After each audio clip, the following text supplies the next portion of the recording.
नमस्कार, माली समाचार हिंदी में आपका स्वागत है। मैं दिनेश माली। केरल सरकार ने काला जादू पर कानून बनाने से किया इनकार, हाईकोर्ट में दी सफाई।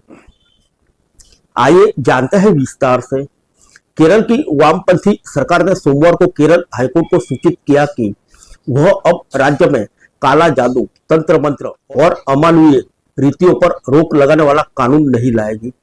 सरकार ने इसे एक नीतिगत निर्णय बताया जिसे मंत्रिमंडल ने तय किया है।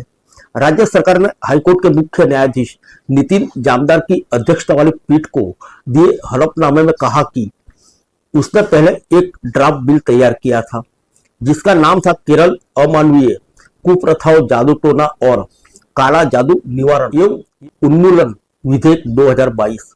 यह bill Kerala law reforms commission की सिफारिशों पर आधारित था, लेकिन बाद में 5 जुलाई 2023 को राज्य कैबिनेट ने चर्चा कर यह तय किया कि इस बिल को आगे नहीं बढ़ाया जाएगा।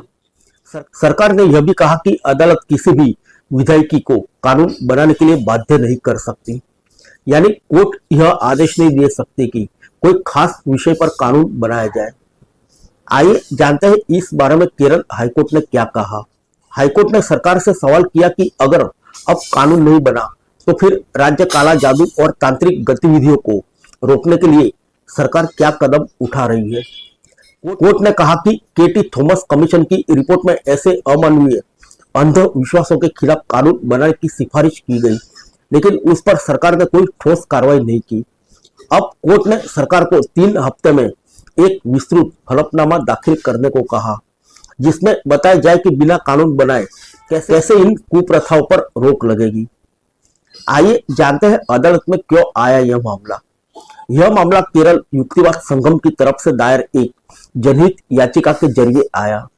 इस याचिका में मांग की गई कि केरल में भी महाराष्ट्र और कर्नाटक की तरह काला जादू और अंधश्रद्धा पर रोक लगाने वाला कानून बने।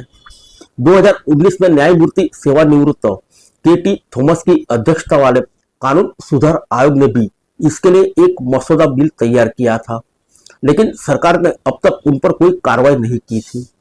याचिका में यह भी बताया गया कि 2022 में केरल के पथानामथिट्टा जिले में 2 महिलाओं को तांत्रिक बलि देने की खौफनाक घटना हुई। इसके बाद यह मामला अदालत तक पहुंचा। याचिका में यह भी मांग की गई कि बड़े पर्दों, OTT प्लेटफॉर्म, टीवी सीरियल और यूट्यूब जैसे माध्यमों पर जो अंधविश्वास, तंत्र मंत्र और काला जादू को बढ़ावा देने वाले कार्यक्रम दिखाए जा रहे हैं उसे गैर कानूनी घोषित किया जाए। हालांकि ऐसे कंटेंट जो सकारात्मक उद्देश्य और कलात्मक गुणवत्ता रखते हैं उन्हें छूट दी जाए। फिर मिलेंगे अगले बुलेटिन में अन्य किसी खबर के साथ। तब तक के लिए इजाजत।